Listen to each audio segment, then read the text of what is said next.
Me guía Él con cuanto amor, me guía siempre mi Selfville, aquí en Señor. Alabama. Es un grupo chiquito que se congregan fuera de la ciudad, poco retirado, pero un grupo de hermanos humildes y bien abiertos al evangelismo a los de habla hispana aquí en esta área.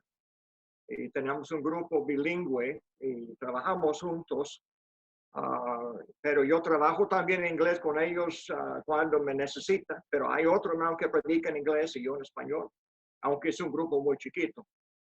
Pero les digo, hermano, este ánimo que tiene de congregarse por medio de esta conferencia um, es algo muy especial, no es muy común eso, de tener hermanos dispuestos a dedicar cada noche a esta clase de estudio.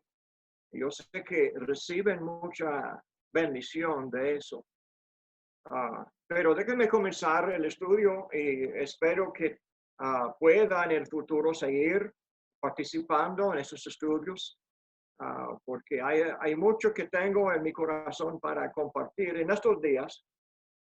Ya tengo varios años de trabajar en el campo del Evangelio, así como le digo, 20 años en inglés, puro inglés, y um, ahora ya tengo otros, ¿cómo será? Ah, Casi será 30 años más, algo así, de años ahora en español y pero le digo eso porque en mi vida he visto mucho cambio en las iglesias de Cristo, aquí en mi país y también en otros lugares a donde yo he ido. Cambios al nivel de la familia, pero le digo más y más, tengo que enfrentar una forma de libertinaje y se justifica de varias maneras. Tenemos el libertinaje que sale del humanismo, de, de los que desde hace 150 años atrás comenzaron a enseñar la evolución de la teoría de Carlos Darwin, pero también el movimiento de feminismo. Y es un ataque que promueve también la inmoralidad, la homosexualidad y varias formas de corrupción. Y se justifica. Y hay personas que van a la Biblia para justificar cualquier pecado, incluso la homosexualidad. Y esto es difícil de imaginar. Yo no podía haber imaginado eso. Podía imaginar eso. Hermanos, lo que he visto es una forma de libertinaje entre hermanos, consecuencia de las doctrinas del calvinismo, pero de una forma nueva. Son palabras y argumentos en muchos casos muy antiguos, pero más y más la gente, hay hermanos en Cristo que usan el lenguaje de los bautistas. Y entonces, si uno usa el lenguaje de ellos, es muy difícil negar la enseñanza de ellos. Aunque me dicen, no creo en pecado original, no creo en la salvación por la fe sola y no creo que una vez salvo, siempre salvo. Pero han aceptado una forma que lo lleva a estas conclusiones. Y es un peligro que los jóvenes ahora no han escuchado las enseñanzas antiguas y no están preparados ellos para resistir estas doctrinas falsas. Hermanos, yo creo que la mejor respuesta para todo eso es de volver a la Biblia. Y lo que tengo en la mente de hacer mayormente es de estudiar el Evangelio de Juan, porque Juan 3:16 es el texto que se usa para promover la salvación por la fe, dando mucha énfasis en el creer y el solo creer y de no hacer, de no obrar. Entonces, yo creo que nosotros nos equivocamos a veces cuando contestamos por decir que sí, yo sé que este versículo dice, pero otros versículos en otros textos dicen lo contrario. Y hermanos, esto no es la manera para contestar, porque deja la impresión que tiene razón ellos cuando mal usan este texto de Juan. Lo mismo con las palabras de obras, por ejemplo, que no somos salvos por las obras, sino por la gracia, se dice, o por la fe. Entonces, la manera para entender o de contestar es de entender mejor el contexto en el cual estas cosas se encuentran.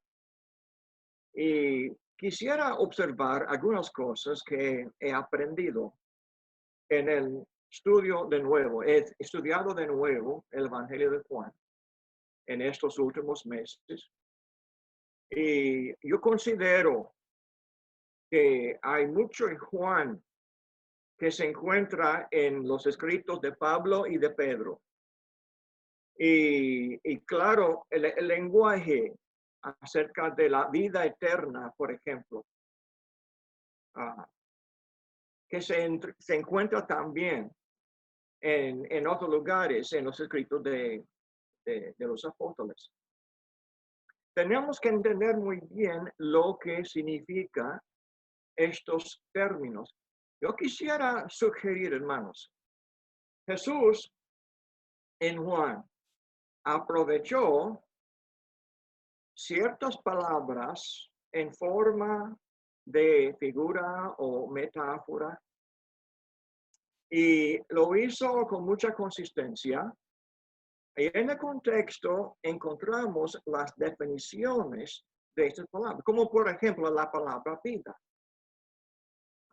vida eterna. Los bautistas, por ejemplo, dicen que cuando una persona recibe la vida eterna, por ser eterna, por ser la posesión de una persona, no puede perderse. Y de esto tienen el concepto del una vez salvo, siempre salvo. Aunque la gran mayoría de los bautistas no creen en eso en el sentido absoluto. Pero sí, cuando aceptan esta forma de leer la Biblia, es muy difícil negar toda la doctrina del calvinismo.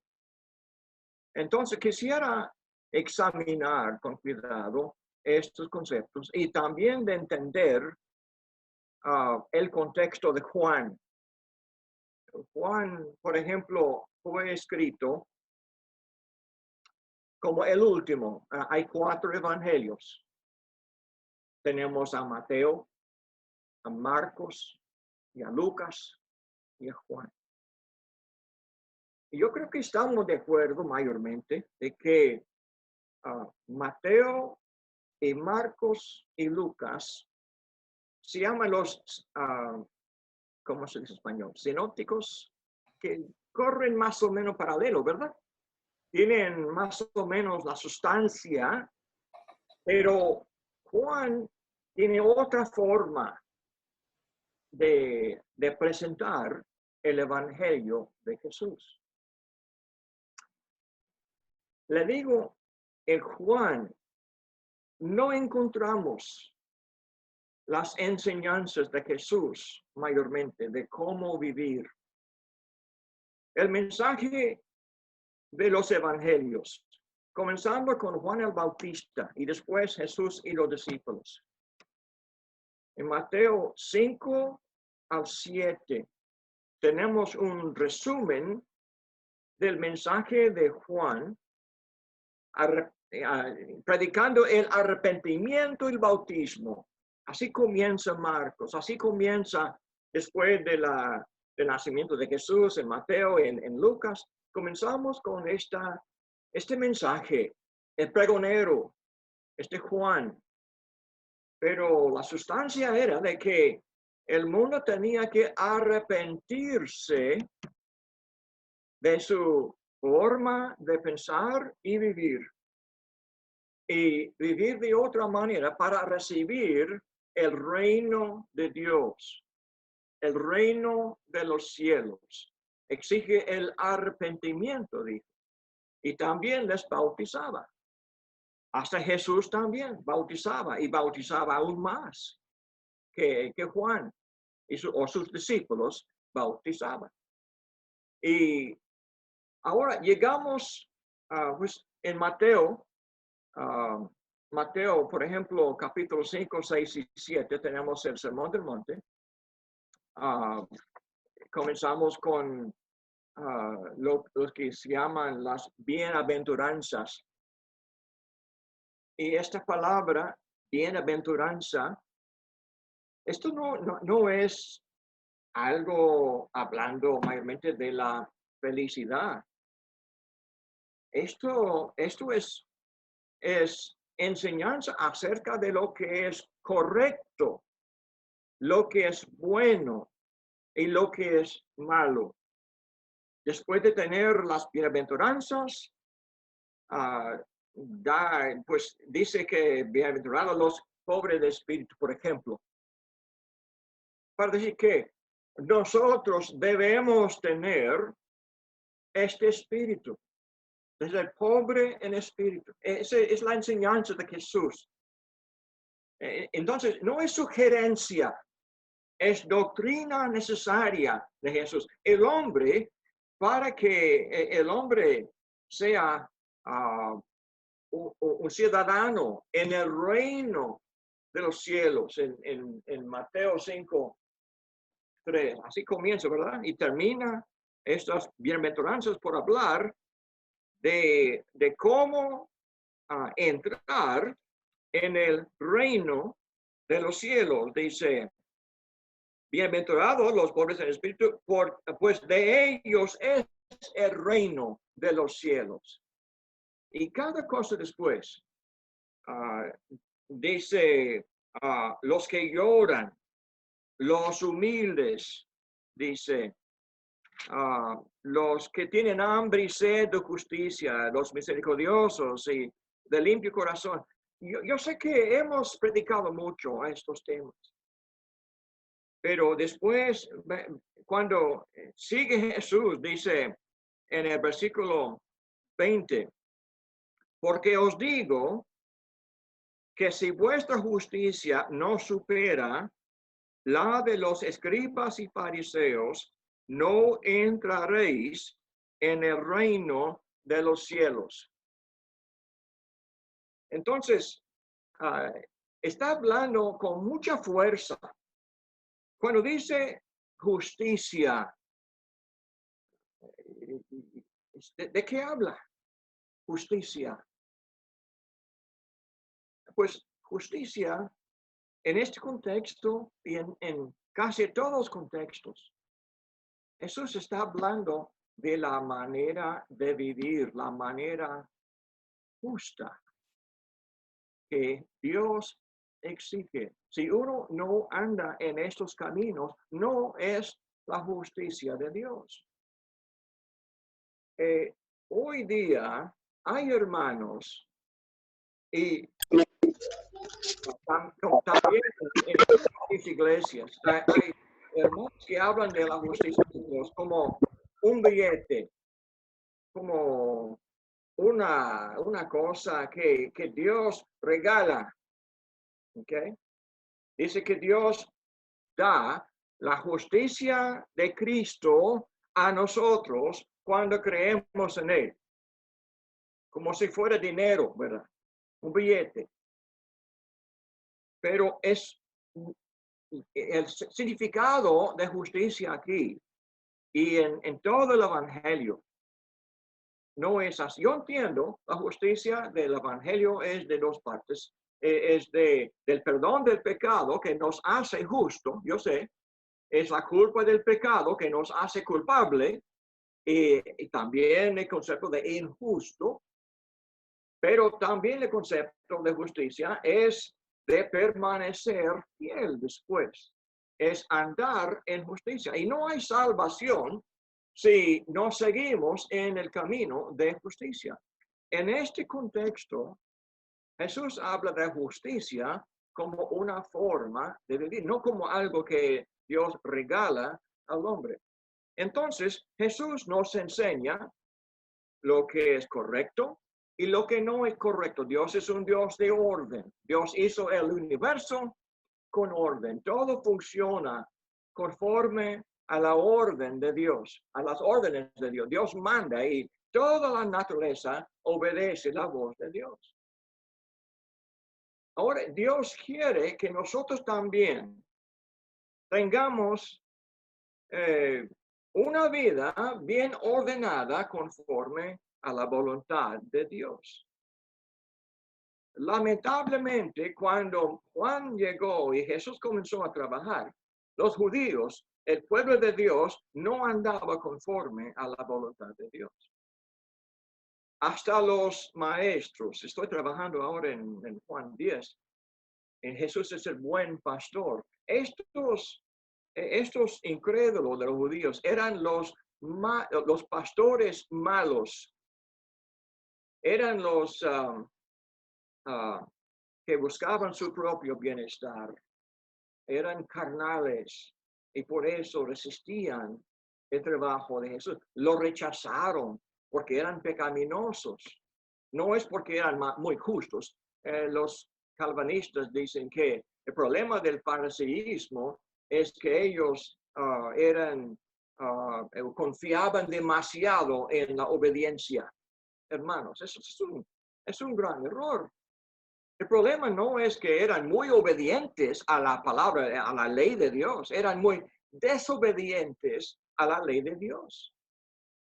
Entonces aquí cuando dice, porque os digo que si vuestra justicia no supera la de los escribas y fariseos, no entraréis en el reino de los cielos. Está hablando del arrepentimiento que Jesús estaba enseñando, de Juan enseñaba antes que él.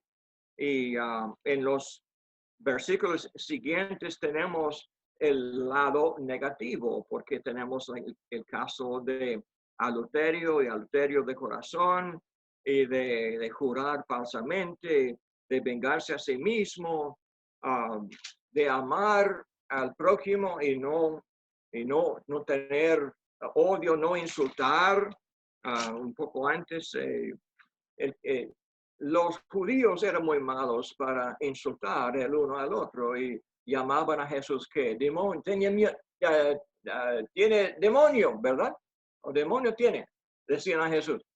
Decían que es samaritano, dicen que es publicano. Ellos buscaban manera para insultar a Jesús en vez de escuchar a él y obedecerle a él.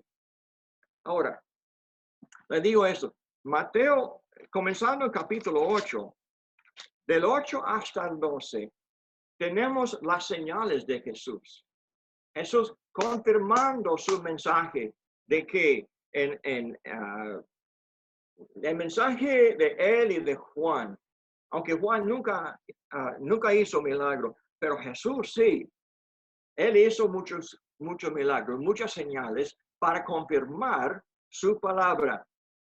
Y cuando llegamos al capítulo 13, el problema fue que tenían ojos, pero no veían.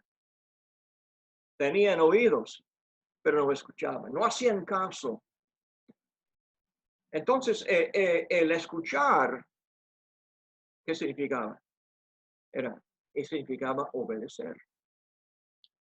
El ver significaba ¿qué? Entender.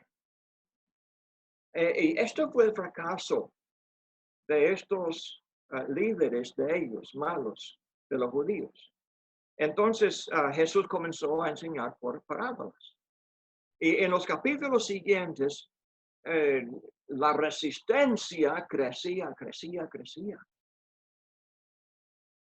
Últimamente lo crucificaron. Y Dios le levantó de la muerte. Y derramó el Espíritu Santo en el día de Pentecostés, en Hechos 2. Y salió el Evangelio a todo el mundo, pero el Evangelio llegaba a muchas sinagogas de judíos en otros lugares. Y una cuestión que tenía que enfrentar Pablo y los demás de los evangelistas era esta cuestión: ¿por qué los judíos en Jerusalén rechazaron a Jesús? Si Jesús es el Mesías, ¿por qué lo rechazaron? Entonces, en Romanos hay respuesta de eso. Tenemos, Romanos refleja los evangelios y la experiencia de Jesús. Explica por qué los judíos se portaron así. Hebreos lo mismo. Hay mucho del Nuevo Testamento que se dedica a eso. Ahora, le digo todo eso porque el Evangelio de Juan también se dedica a contestar esta cuestión y de explicar el valor de Jesús. Juan no está dedicado tanto a la enseñanza de Jesús. Es más, se dedica mucho para hablar de lo que debe de convencer al judío y al gentil de que Cristo es el Hijo de Dios, y escucharlo y obedecerlo y ser discípulo de él. Ahora, déjame, ya he pasado 30 minutos hablando así, pero voy a tener que hablar de otras cosas, también de introducción, para que podamos entender mejor el mensaje de Juan. Pero déjame comenzar con capítulo 1 de Juan. Es muy bonito cómo comienza el Evangelio de Juan. Dice, en el principio existía el Verbo, y el Verbo estaba con Dios, y el Verbo era Dios. Él estaba en el principio con Dios. Todas las cosas fueron hechas por medio de él. Y sin él, nada de lo que ha sido hecho fue hecho. En él estaba la vida, y la vida era la luz de los hombres. Y la luz brilla en las tinieblas, y las tinieblas no la comprendieron. Ok, ya que hemos hablado del mundo en el cual Jesús andaba y trabajaba, lo que comenzamos a ver, ¿dónde comenzó Jesús? En el cielo. En el principio existía el Verbo Jesús, ¿verdad? Estaba con Dios y era Dios. Y dice, es creador, y sin él nada de lo que ha sido hecho fue hecho. Y después dice, y en él estaba la vida. Aquí comenzamos a ver el tema de Juan. En Juan 20, en los últimos capítulos de Juan, este evangelio fue escrito. Dice Juan 20, versículo 30. Y muchas otras señales hizo también Jesús en presencia de sus discípulos que no están escritas en este libro, pero estas se han escrito para que creáis que Jesús es el Cristo y el Hijo de Dios, y para que al creer tengáis vida en su nombre. Hermanos, yo sé que el Evangelio de Juan se llama el Evangelio de fe, el Evangelio de creer, porque el Evangelio de Juan tiene muchos argumentos para convencernos que Cristo es el Hijo de Dios. Pero el punto del Evangelio, le digo, le sugiero, es para que tengáis vida. Porque el propósito de creer en Jesús es para que el hombre tenga vida. Ahora, esta vida. Las iglesias de lo que se llama los protestantes, los sectarios, los bautistas, los que son calvinistas, cuando hablan de vida, hablan de como un regalo que Dios nos da. Y muchos así piensan. O dicen, la vida eterna se habla del cielo, de que cuando, si terminamos bien esta vida, Dios nos nos va a regalar entonces la vida eterna. Y en un sentido, esto es cierto, le digo, pero en Juan el énfasis está en el concepto de tener vida como resultado de creer en Cristo Jesús. Y para entender este concepto de vida, es lo que yo quisiera examinar en el libro de Juan. Porque le digo, esta vida no es posible sin el arrepentimiento y el bautismo. Esta vida habla de escuchar a Jesús y someterse a lo que Jesús manda. Porque no hay vida para uno que anda en tinieblas. Entonces, volviendo al principio de Juan, capítulo 1, dice, en él estaba la vida. Varias veces hay repetición de esta frase en el Evangelio de Juan. La vida estaba en el Padre antes de enviar a Jesús. La vida estaba en Jesús antes de descender del cielo y venir a la tierra. Estaba en él, dice. Y yo leí el libro de Juan una vez, nada más para buscar referencia a este concepto de que lo que Jesús tenía o lo que él era, lo que él hacía, era algo que descendió del cielo. Está aquí en este capítulo, en capítulo 3, se repite mucho. No dice mi Padre, dice el que me envió. El que me envió. Yo vine, él me envió. ¿Sabe cuántas veces hay mención de este concepto? Al menos lo que yo encontré, al menos 120 veces. 120 veces Jesús repite que él descendió del cielo, llevó con él la vida, porque la vida estaba en él, en el cielo, y descendió del cielo y trajo esta vida consigo y presenta esta vida en la forma de su enseñanza.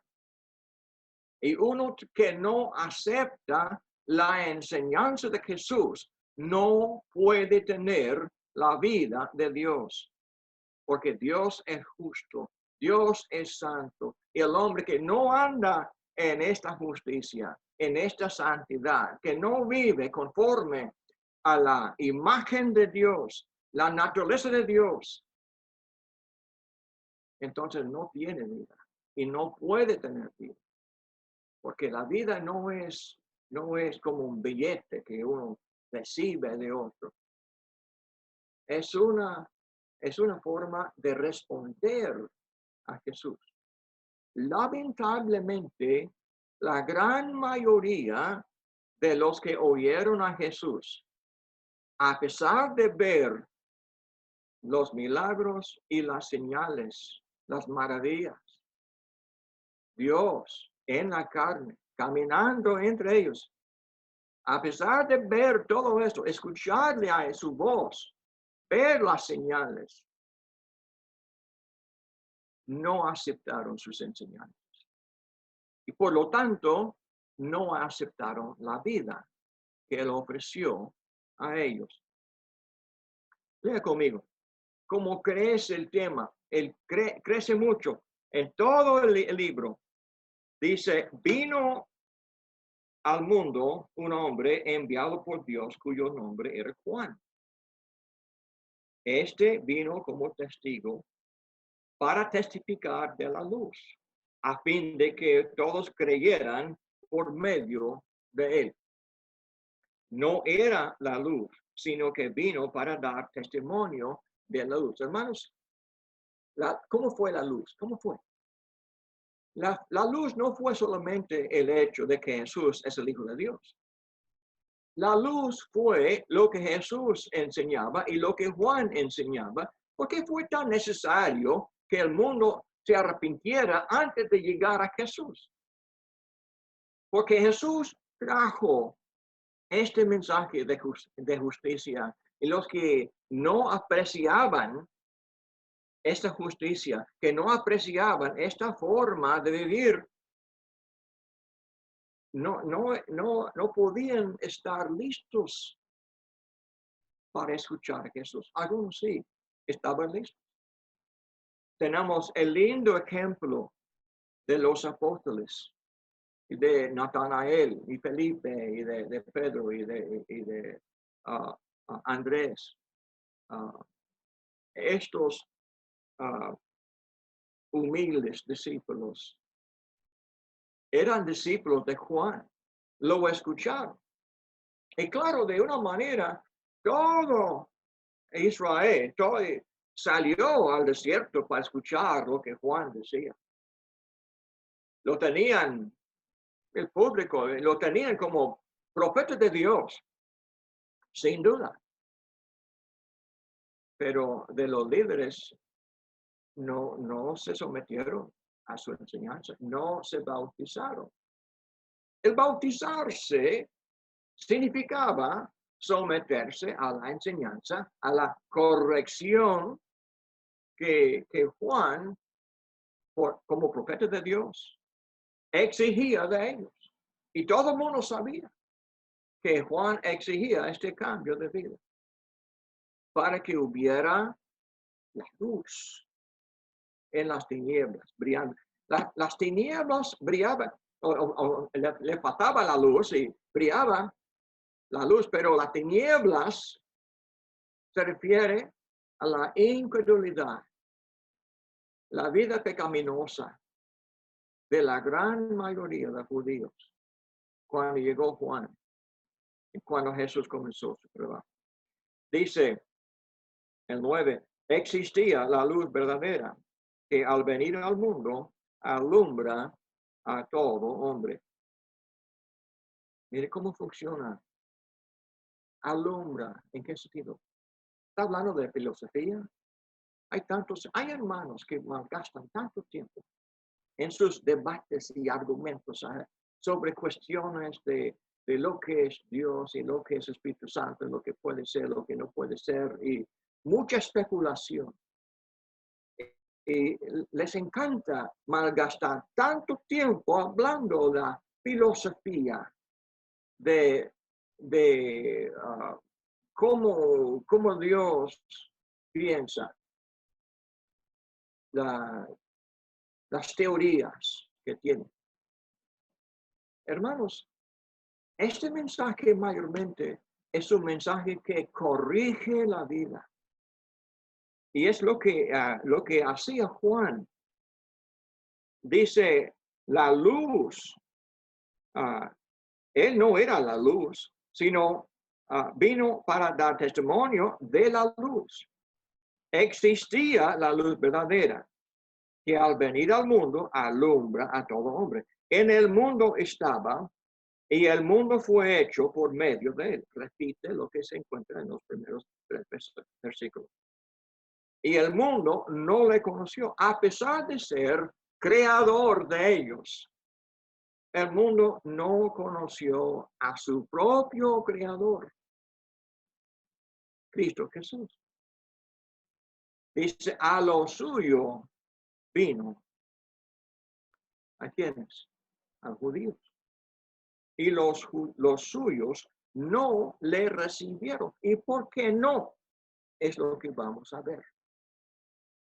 Pero a todos los que le recibieron, les dio el derecho de llegar a ser hijos de Dios.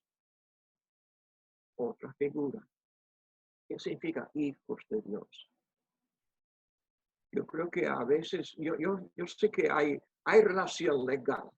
Cuando uno obedece el Evangelio y llega a ser ciudadano, y es ciudadano en el reino de Dios, y nuestra ciudadanía está en los cielos, Filipenses 3:20.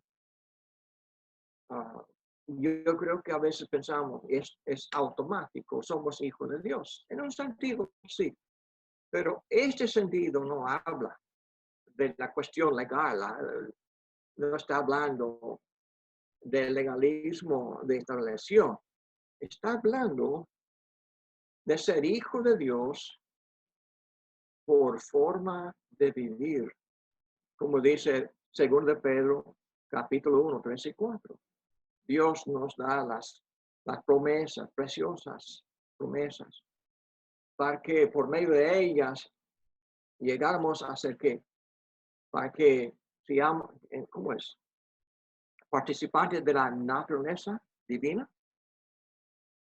Dice, según a Pedro, capítulo 1, dice el 3, pues su divino poder nos ha concedido todo cuanto concierne a la vida y la piedad, mediante el verdadero conocimiento de aquel que nos llamó por su gloria y excelencia, por medio de las cuales nos ha concedido sus preciosas y maravillosas promesas, a fin de que por ellas lleguéis a ser participantes de la naturaleza divina, habiendo escapado de la corrupción que hay en el mundo por causa de la concupiscencia.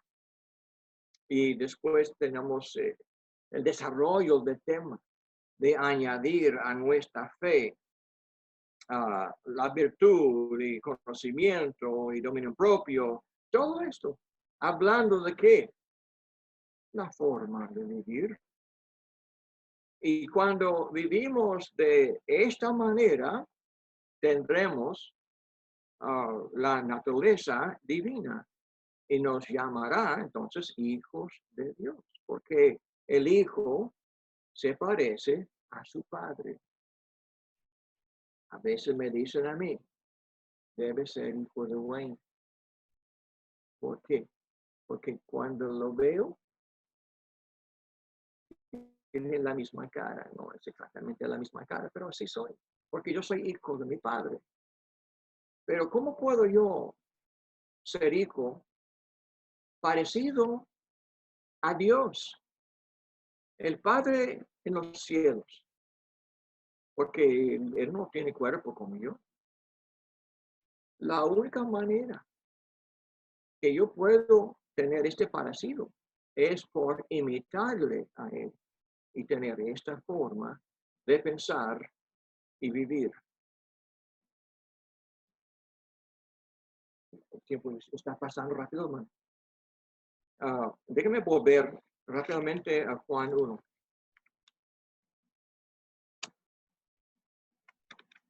En Juan 1 ahora llegamos, esto es el prólogo Estamos llegando a un punto bien dinámico.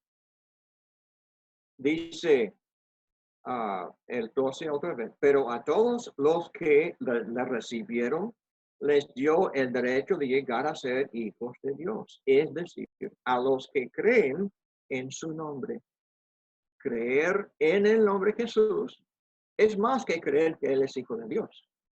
Es creer en la autoridad de Dios. Confiar en las órdenes que Él nos da, sus mandamientos, sus leyes, la forma de vivir que Él manda. Él es Señor de señores, el Rey de reyes. Él manda. Y cuando escuchamos el Señor y ponemos en práctica lo que Él manda, nos ofrece esto de ser hijos de Dios, de tener vida, de andar en luz como Él está en luz. Dice 13, que no nacieron de sangre, ni de la voluntad de la carne, ni de la voluntad del hombre, sino de Dios. Los que nacían de la voluntad del hombre eran los judíos que seguían a los pastores malos, que seguían a los fariseos, a los escribas y a los sacerdotes principales. Ellos, en su forma de guiarles, eran carnales. Y ellos tenían sus tradiciones, la voluntad del hombre, pero no conforme a la voluntad de Dios. Jesús vino para corregir el liderazgo falso de estos falsos pastores. Ahora el 14. Y el verbo se hizo carne y habitó entre nosotros y vimos su gloria, gloria como del unigénito del Padre, lleno de gracia y de verdad. Ahora, el Hijo de Dios, el primogénito, el unigénito, el Hijo de Dios en la carne, ahora caminando en la tierra entre nosotros. Y dice, vimos su gloria. ¿Qué gloria? Una radiación, una luz brillante que le seguía. ¿Okay? La gloria. En los dibujos de los santos tienen siempre esta luz, ¿verdad? Alrededor de ellos. Esto no es la gloria. La gloria de Jesús fue su forma de vivir, su actitud, su carácter, su corazón, su amor, su celo, su justicia, su santidad. Así es Dios. Dice, lleno de dos cosas, gracia y de verdad. Dos palabras mal usadas. Gracia, ¿qué es gracia? ¿Sabemos lo que es gracia? Gracia es el favor de Dios. La gracia refleja el resultado de la bondad, del carácter. Uno, como es Dios, está lleno de gracia. Porque todo lo que es Dios es gracia. Y Dios os enseña a nosotros tener esta misma gracia. Sí, claro, es el perdón del pecado, pero es bastante más que el perdón. Es bastante más que la esperanza. Es la bendición de andar conforme a la voluntad de Dios. Y dice lleno de gracia y de verdad. La palabra verdad se usa mucho en Juan, capítulo 8, 32. Son los discípulos de Jesús. Dice, conoceréis la verdad y la verdad os hará libres. ¿Libres de qué? Pues libres de la esclavitud del pecado. Romanos 6. Libres del pecado. Pero la palabra verdad, volviendo al Sermón del Monte, el problema de los judíos eran que ellos eran tan mentirosos, estaban siempre jurando varias cosas, pero fue simplemente mentira. Como dice Juan 8, el Satanás, eran hijos de Satanás, el diablo. ¿Por qué? Pues mentiroso. Y así eran ellos. Y asesinos también. La persona de verdad es la persona que hace promesas y les cumple. Jesús, en la Biblia, el Padre, Jehová, en el Antiguo Testamento, hizo muchas promesas. Ahora, Jesús en el Sermón del Monte, cada bienaventuranza contiene una promesa. Bienaventurados los pobres en espíritu. ¿Por qué? Jesús promete que, porque de ellos es el reino de los cielos. Es promesa. Cada bendición promete bendición. Es porque dice en capítulo 4, vamos a ver, en la Samaritana, prometió que tenía agua viva, que sería una fuente en ella, que sería fuente de bendición por vida a otros. Y así es la vida de un cristiano, que se llena de la enseñanza de Jesús. Y es bendición para él, pero también para todo el mundo. Es una fuente de bendición. Y repite el concepto en Juan 7. Entonces, hermanos, casi ya es tiempo de terminar la clase. Pero lo que hemos hecho nada más es de presentar una introducción a Juan, en este prólogo de Juan, y también de darle un poco de lo que estaba al fondo de la historia de Juan, hablando de Mateo y Marcos y Lucas.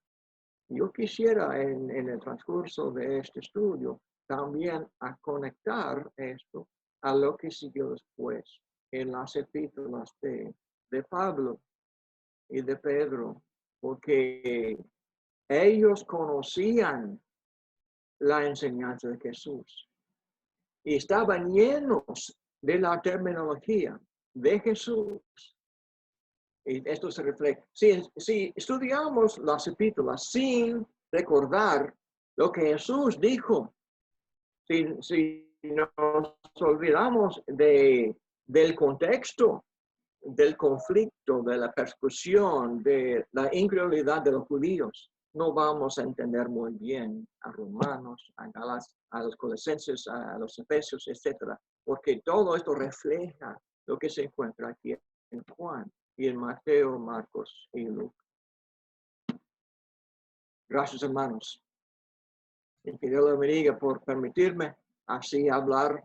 No les permití hablar y en clase casi siempre yo estoy hablando con la gente y me cuesta ajustarme a esta nueva forma de enseñar clase, pero tal vez con tiempo voy a poder aprovechar un poco más este sistema, hermano. Bien, hermano. Muchas gracias por